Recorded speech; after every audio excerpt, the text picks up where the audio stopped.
Hello friends, ನಮಸ್ತೆ. Welcome to my channel useful hacks with Mansi. ಇವತ್ತು ನಾನು ಕೆಲವೊಂದು ಯೂಸ್ಫುಲ್ ಟಿಪ್ಸು ಹಾಗೆ ಹ್ಯಾಕ್ಸ್ ಜೊತೆಗೆ ನಿಮ್ಮ ಜೊತೆಗೆ ಬಂದಿದ್ದೀನಿ. ಅದೆಲ್ಲ ಏನು ಅಂತ ನೋಡೋಣ. ನಮ್ಮ ಮನೆಯಲ್ಲಿ ಎಲ್ಲರ ಮನೆಯಲ್ಲೂ ನಾವು ಸಾಮಾನ್ಯವಾಗಿ ಸ್ಟೀಲ್ ಸ್ಕ್ರಬ್ಬರ್ನ ಯೂಸ್ ಮಾಡ್ತೀವಿ. ಅದನ್ನು ಯೂಸ್ ಮಾಡುವಾಗ ಅದು ಕೈ ಈಸಿಯಾಗಿ ಕುಯ್ಕೊಂಬಿಡತ್ತೆ.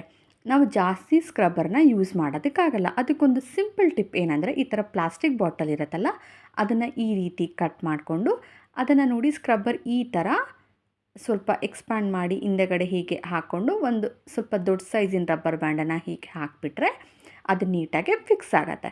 ಇದನ್ನು ಈಗ ನೋಡಿ ಈ ಥರ ನೀಟಾಗಿ ಆರಾಮಾಗಿ ಯೂಸ್ ಮಾಡ್ಬೋದು. ಇದರಿಂದ ಕೈ ಕೂಡ ಅಷ್ಟೊಂದು ಕುಯ್ಕೊಳ್ಳೋದಿಲ್ಲ. ಹಾಗೆ ಇನ್ನೊಂದು ಯೂಸ್ಫುಲ್ ಟಿಪ್ ಏನು ಅಂದರೆ, ನೋಡಿ ಈ ಥರ ಕಾರ್ಡ್ಬೋರ್ಡ್ ಬಾಕ್ಸಸ್ಸು ಇರುತ್ತೆ. ಪಾರ್ಸಲೆಲ್ಲ ನಾವು ಆನ್ಲೈನ್ ಆರ್ಡರ್ಸ್ ಮಾಡ್ಕೊಳ್ತಾ ಇರ್ತೀವಿ. ಅದನ್ನು ನಾವು ಹಾಗೆ ಬಿಸಾಕ್ಬಿಡ್ತೀವಿ. ಅದರಿಂದ ಈ ಥರ ಒಂದು ಪೆನ್ ಸ್ಟ್ಯಾಂಡನ್ನ ನಾವು ಮಾಡ್ಕೊಳ್ಬೋದು. ಇದು ವಾಲ್ಪೇಪರು. ಇದನ್ನು ನಾನು ತರಿಸಿದ್ದೆ, ಅದನ್ನು ಹಾಗೆ ಇತ್ತು. ಅದನ್ನು ನಾನು ಈ ಥರ ಯೂಸ್ ಮಾಡ್ಕೊಳ್ತಾ ಇದ್ದೀನಿ. ಇದು ಈ ಥರ ರೋಲ್ ಕೂಡ ಬರುತ್ತೆ. ಆ ರೋಲ್ನ ನೋಡಿ ಅದನ್ನು ಕೂಡ ಬಿಸಾಕದೆ ಇಟ್ಕೊಂಡಿದ್ದೆ. ಅದನ್ನು ಕೂಡ ನಾನು ಹೀಗೆ ಯೂಸ್ ಮಾಡ್ಕೊಳ್ತಾ ಇದ್ದೀನಿ. ನಿಮಗೆ ಈ ಥರ ವಾಲ್ಪೇಪರ್ ಸಿಕ್ಕಲಿಲ್ಲ ಅಂದರೆ ನೀವು ಮಾಮೂಲಿ ನಿಮ್ಮ ಹತ್ರ ಯಾವುದೇ ಒಂದು ಪೇಪರ್ ಸಿಕ್ಕಿದ್ರೂ ಕೂಡ ಅದನ್ನು ಯೂಸ್ ಮಾಡ್ಕೊಳ್ಬೋದು. ನೋಡಿ, ನಿಮಗೆ ಯಾವ ಡಿಸೈನು, ಯಾವ ಶೇಪು, ಯಾವ ಥರ ಬೇಕಾದರೂ ಅದನ್ನು ಯೂಸ್ ಮಾಡಿಕೊಂಡು ಸಿಂಪಲ್ಲಾಗಿ ಒಂದು ಪೆನ್ ಸ್ಟ್ಯಾಂಡ್ ಥರ ನೀವು ಯೂಸ್ ಮಾಡ್ಬೋದು. ನಾನಿದು ಫೆವಿಕ್ವಿಕ್ನ ಯೂಸ್ ಮಾಡ್ತಾಯಿದ್ದೀನಿ. ನೀವು ಬೇಕಾದರೆ ಫೆವಿಬಾಂಡ್ ಯಾವ್ದು ಬೇಕಾದ್ರೂ ಯೂಸ್ ಮಾಡಿಕೊಂಡು ನೀಟಾಗಿ ಫಿಕ್ಸ್ ಮಾಡಿದ್ರೆ ಅದು ಎಷ್ಟು ಸ್ಟೈಲಿಶ್ ಆಗಿ ರಿಚ್ ಲುಕ್ಕು ಕೊಡ್ತಿದೆ ನೋಡಿ. ನೀವು ಕೂಡ ಟ್ರೈ ಮಾಡಿ, ಹಾಗೆ ಹೇಗೆ ಬಂತು ಅಂತ ನನಗೆ ಕಮೆಂಟ್ ಬಾಕ್ಸಲ್ಲಿ ಕಮೆಂಟ್ ಮಾಡಿ. ಹಾಗೆ ನೆಕ್ಸ್ಟ್ ಟಿಪ್ ಏನು ಅಂದರೆ, ನೋಡಿ ಈ ಥರ ಪ್ಲಾಸ್ಟಿಕ್ ಬಾಕ್ಸಸ್ ಇರುತ್ತೆ. ಅದರ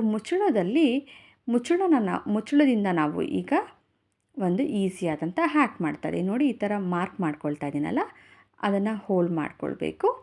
ಹಾಗೆ ಪ್ಲಾಸ್ಟಿಕ್ ಬಾಟಲ್ಸ್ನ ನೋಡಿ ಈ ಸೈಜಲ್ಲಿ, ಈ ಶೇಪ್ನಲ್ಲಿ ನಾವು ಅದನ್ನು ಕಟ್ ಮಾಡ್ಕೊಳ್ಬೇಕು. ಹಾಗೆ ನೋಡಿ, ಈ ಟ್ಯಾಗ್ ಇದೆಯಲ್ಲ, ಇದನ್ನು ಈ ಥರ ಒಂದರಿಂದ ಒಳಗಡೆ ಫಿಕ್ಸ್ ಮಾಡ್ಕೊಳ್ಬೇಕು. ಯಾವುದೇ ಗಮ್ಮು ಏನೂ ಯೂಸ್ ಮಾಡ್ಕೊಳ್ಳೋಷ್ಟಿಲ್ಲ. ಇದನ್ನು ನಾವು ಪೆನ್ ಸ್ಟ್ಯಾಂಡ್ ಆಗಿ ಯೂಸ್ ಮಾಡ್ಬೋದು. ಸ್ಪೂನ್ ಸ್ಟ್ಯಾಂಡ್ ಆಗಿ ಕೂಡ ನಾವು ಕಿಚನಲ್ಲಿ ಯೂಸ್ ಮಾಡ್ಕೊಳ್ಬೋದು. ಹಾಗೆ ನಾವು ಯಾವಾಗಲೂ ಟೂತ್ ಬ್ರಷ್ನ ಒಂದು ಈಸಿ ವೇ ಆಗಿ ಹೇಗೆ ಕ್ಲೀನ್ ಮಾಡ್ಕೊಳ್ಬೋದು ಅಂದರೆ, ಹಾಟ್ ವಾಟರ್ಗೆ ಸೋಡಾ, ಲೆಮನ್ನು, ಸಾಲ್ಟು ಹಾಗೆ ವೆನಿಗರು ಇಷ್ಟನ್ನೂ ಕುದಿಯೋ ನೀರಿಗೆ ಹಾಕಿ ಬ್ರಷನ್ನು 1 ಅವರ್ ಅಥವಾ ಹಾಫ್ ಆನ್ ಅವರ್ ಇಟ್ಟಾಗ ಅದು ನೀಟಾಗಿ ಕ್ಲೀನ್ ಆಗುತ್ತೆ. ಹಾಗೆ ನೋಡಿ, ಈ ಥರ ಮನೆಯಲ್ಲಿ ನಾವು ಕ್ಲಿಪ್ಸ್ ಇರುತ್ತಲ್ಲ, ಆ ಕ್ಲಿಪ್ಸಿಂದ ಏನು ಮಾಡ್ಬೋದು ಅಂದರೆ, ಈ ಥರ ಈಸಿಯಾಗಿ ಮೊಬೈಲ್ ಸ್ಟ್ಯಾಂಡನ್ನ ನಾವು ಮಾಡ್ಕೊಳ್ಬೋದು. ಕೈಯಲ್ಲಿ ಇಟ್ಕೊಂಡು ನೋಡಿ ಕೈ ನೋವು ಬರುತ್ತಲ್ಲ, ಆವಾಗ ಈಸಿಯಾಗಿ ಇದನ್ನು ಮಾಡ್ಕೊಳ್ಬೋದು. ಹಾಗೆ ಇವಾಗ ಡಬ್ಬ ತುಂಬಿಟ್ಟಿರುತ್ತೆ, ಅದನ್ನು ಸ್ಪೂನ್ನ ಹೇಗೆ ಈಸಿಯಾಗಿ ಇಡೋದು ಅಂದರೆ, ಅದನ್ನು ಹೀಗೆ ಇಡೋ ಬದಲು ಹೀಗೆ ಉಲ್ಟಾನ ಇಟ್ಟರೆ ನೀಟಾಗಿ ಬಾಕ್ಸ್ನ ಕ್ಲೋಸ್ ಮಾಡ್ಕೊಳ್ಬೋದು. ನಿಮಗೆ ಯೂಸ್ಫುಲ್ ಟಿಪ್ಪು ಇಷ್ಟ ಆಗಿದೆ ಅಂತ ಅನ್ಕೋತೀನಿ.